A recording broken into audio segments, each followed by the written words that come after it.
প্রিয় শিক্ষার্থী বন্ধুরা, আসসালামু আলাইকুম। উইটসান একাডেমির পক্ষ থেকে সবাইকে শুভেচ্ছা। আজকে তোমাদের সামনে যেটা নিয়ে আলোচনা করব তা হলো এসএসসি ২০২৪ বোর্ড চ্যালেঞ্জ রেজাল্ট পরিবর্তন না হলে করণীয় কি? তো চলো শুরু করি। এসএসসি ২০২৪ যারা বোর্ড চ্যালেঞ্জ করেছ, আমরা ইতিমধ্যে বোর্ড চ্যালেঞ্জ করেছি, সেটি সরকারি ওয়েবসাইটে গিয়ে। তো সেই ওয়েবসাইটটা আমরা একটু বের করি। আমরা এখানে গিয়ে xy-classadmission.com.bd, তো এখানে গিয়ে আমরা বোর্ড চ্যালেঞ্জ করেছিলাম মাধ্যমিক ও উচ্চ মাধ্যমিক শিক্ষা বোর্ড, যেটি ঢাকা, কুমিল্লা, বরিশাল, রাজশাহী, সিলেট, যশোর, দিনাজপুর, ময়মনসিংহ মাদ্রাসা শিক্ষা বোর্ড এবং কারিগরি শিক্ষা বোর্ডের ক্ষেত্রে। তো সেই ক্ষেত্রে আমরা যারা বোর্ড চ্যালেঞ্জ করেছিলাম আমরা সবাই জানি যে আমরা টাকা জমা দিয়ে বোর্ড চ্যালেঞ্জ করেছিলাম। এটি আমাদেরকে সুযোগ দিয়েছিল 12/5/2024 সাল থেকে প্রফেসর মোহাম্মদ আবুল বাশার, পরীক্ষা নিয়ন্ত্রক, মাধ্যমিক ও উচ্চ মাধ্যমিক শিক্ষা বোর্ড, ঢাকা। উনি একটি অ্যানাউন্সমেন্ট দিয়েছিলেন এবং এটি শুরু হয়েছিল, আবেদন করার সময় ছিল 13/5/2024 থেকে শুরু করে 19/5/2024, এটি আমাদের জন্য টাইম লাইন ছিল। তো আমরা যারা বোর্ড চ্যালেঞ্জ করেছি, কথা না বাড়িয়ে চলো মূল আলোচনায় যাই। বোর্ড চ্যালেঞ্জ তো এইভাবে আমরা করেছি। অনেকে অবশ্য ভুল করেছে, যার কারণে আমার কমেন্টসে বা বিভিন্ন ফোনের প্রেক্ষিতে এটা বলা, বা আমাকে ফিজিক্যালি ভাবে অনেকে আস্কিং করেছে যে স্যার আমরা তো এই যে 16/2/16222 নাম্বারে যে আমাদেরকে মেসেজ সেন্ড করতে হয়েছিল, এবং অনেকে টেলিটক নাম্বার অনেকের অ্যাক্টিভ ছিল না, সামহাউ অনেকের অনেক রকম ভেরিয়েশন প্রবলেম ক্রিয়েট হয়েছে।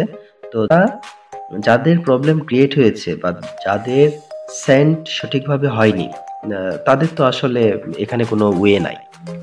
কিন্তু যাদের সঠিকভাবে সেন্ড হয়েছে, অর্থাৎ এই বোর্ড চ্যালেঞ্জ, এটি চ্যালেঞ্জ অ্যাপ্লিকেশনটা সঠিকভাবে যারা সেন্ড করতে পেরেছো, তাদের ক্ষেত্রে যদি পরিবর্তন না হয় তাহলে আমরা কি করব?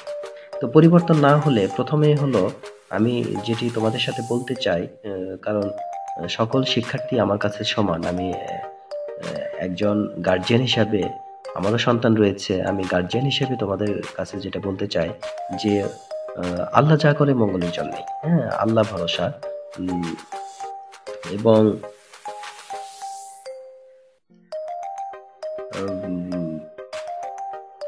সবসময় আল্লাহর পরে ভরসা রাখবে।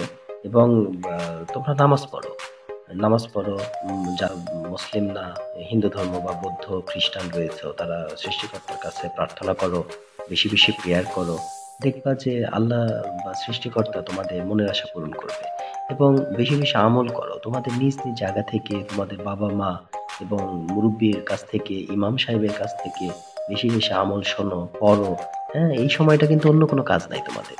তো বেশি বেশি তোমরা আমলটা তোমার মায়ের কাছ থেকে, সবচেয়ে প্রকৃত মানুষ হতে গেলে ফ্যামিলি শিক্ষাটাই বড় একটা ফ্যাক্টর হয়ে যায় সারা জীবনের জন্য। তো তোমরা তোমাদের নিজের জীবনে বেশি বেশি ফ্যামিলি থেকে লার্ন করার সুযোগ করো।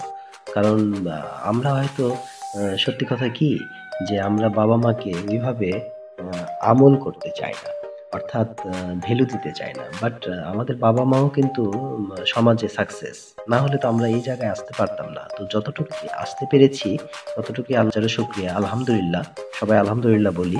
তো বেশি বেশি আমল করো এবং মায়ের কাছ থেকে, বাবার কাছ থেকে, ইমাম সাহেবের কাছ থেকে, দাদি নানি যারা মুরব্বী, যারা একটু জ্ঞানী জানে, যারা নামাজি, তাদের কাছ থেকে শুনে শুনে বেশি করে আমল করো। আল্লাহ অবশ্যই মনের আশা পূরণ করবে। দেন শেষ রাতে নির্জনে মন খুলে সৃষ্টিকর্তার কাছে কিছু চাও। হ্যাঁ, কারণ আমি নিজের জীবনে এটা প্রমাণ পেয়েছি। তোমরা মেডিটেশনে, যে আজকে যারা কি বলবো, নন মুসলিম রয়েছে, খ্রিস্টিয়ান, বা আমি অনেক, যেহেতু ইন্টারন্যাশনাল অর্গানাইজেশনেও আমি কাজ করার সুযোগ হয়েছে, তো সেই ক্ষেত্রে আমি অনেক নন মুসলিমদের সাথে মেশার সুযোগ হয়েছে। তো ক্লোজলি কাজ করতে গিয়ে দেখেছি তারা কিন্তু মেডিটেশন করে, তারা ফাস্টিং করে, যেটা আমরা রোজা রাখি, তারা কিন্তু রোজাও রাখে, মেডিটেশন করে, তারা সৃষ্টি হয়তো নির্জনে মন খুলে সৃষ্টিকর্তার কাছে চায়। তো তুমি এই জায়গায় কাজ করো। হ্যাঁ, তুমি কনফিডেন্স দেখবা যে কনফিডেন্স ড্র হবে এবং তোমার ক্রিয়েটিভিটি বাড়বে। এবং তারপরে যেটা বলছিলাম যে আত্মবিশ্বাস ঠিক রাখো। কারণ কনফিডেন্সই হচ্ছে মেইন ফ্যাক্ট। তুমি ততটাই সফল হবে, ততটাই বড় হবে যতদূর তোমার স্বপ্নটা যাবে। মানুষ কিন্তু স্বপ্নের মতোই বড়। সবকিছু ভুলে আরো উদ্যমী হও। অর্থাৎ ইনিশিয়েটর হইতে হবে। একজন well plan will be half done. Good initiator হও। দেন আরেকটা কথা, অনেকে বলে আর ১ বৎসর লস, আরে অনেক দিন। আসলে অনেক দিন না। এটি কিন্তু ১ বৎসর না। তুমি দেখো যে সামথিং লাইক দ্যাট, যে অন এভারেজ ৮ মাস মাত্র। হ্যাঁ, ৮ মাস মাত্র। তো এগুলো দেখতে কিন্তু ৭-৮ মাস বা ৯ মাস চলে যাবে। হ্যাঁ, তুমি ডোন্ট ওয়ারি। তুমি এগুলো চিন্তাই রাখো না। এগুলো মাথাতে রাখো।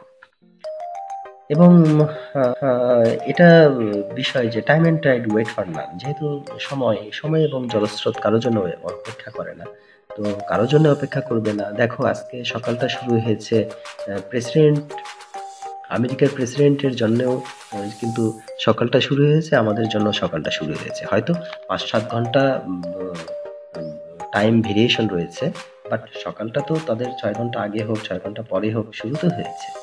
তো সবার জন্যই কিন্তু তাদের জীবনে যদি ৫০ বৎসর বেঁচে থাকে, তাদের কিন্তু ৫০টা সকালই হয়।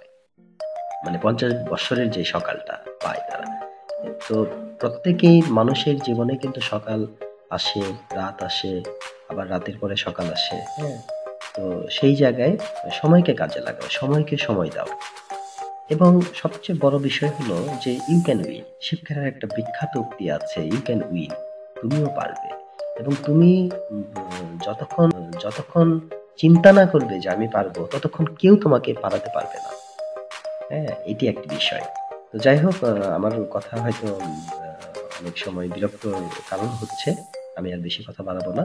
সর্বোপরি একটা কথা বলতে চাই, সেটি হলো failure is the pillar of success. অর্থাৎ তুমি দেখো যে পৃথিবীতে একটি যত সাকসেস মানুষ রয়েছে, যত মনীষী রয়েছে, যত ফিলোসোফার দার্শনিক রয়েছেন, তারা কিন্তু তাদের জীবনের তুমি আগের উম, জীবন যদি স্টাডি করো, তাহলে দেখতে পারবে যে তাদের প্রত্যেকের জীবনের কিন্তু ফেলারিটি রয়েছে। আমার একটি বই রয়েছে, তোমরা যদি পারো তাহলে বইটি কিনো। যে আমি একসময় হয়তো তোমাদের সাথে শেয়ার করতে পারি, ১০০ মনীষীর জীবনী। হ্যাঁ, এটা মাইকেল হার্ট এটা সম্পাদনা করেছেন। তো এই ১০০ মনীষী, পৃথিবীতে তো অনেক মনীষী রয়েছেন, কিন্তু তাদের মধ্যে থেকে ১০০ মনীষীর জীবনী নিয়ে যে বইটি করা হয়েছে, তোমাদের এখন সেটা আমি দেখাচ্ছি, দেখো।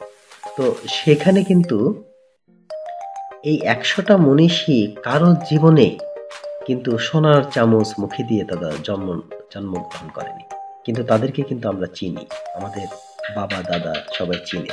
এবং কিয়ামত পর্যন্ত তাদের নাম স্বর্ণাক্ষরে ইতিহাসের পাতায় লেখা থাকবে। আমরাও তাদেরকে খুবই ভ্যালু দিয়ে, খুবই মূল্য দিয়ে মূল্যায়িত করব, স্মরণ করব। তো তোমরা যদি পারো এই বইটি কিনো। আবার মনে করো না যে আমি স্পন্সরশিপ করছি। Not like that. আমি সবারই ভালো চাই। এবং আল্লাহ বলেছেন যে, যে অন্যের ভালো চিন্তা করে, আল্লাহ তার নিজের এবং তার পরিবারের ভালো কায়েম করেন।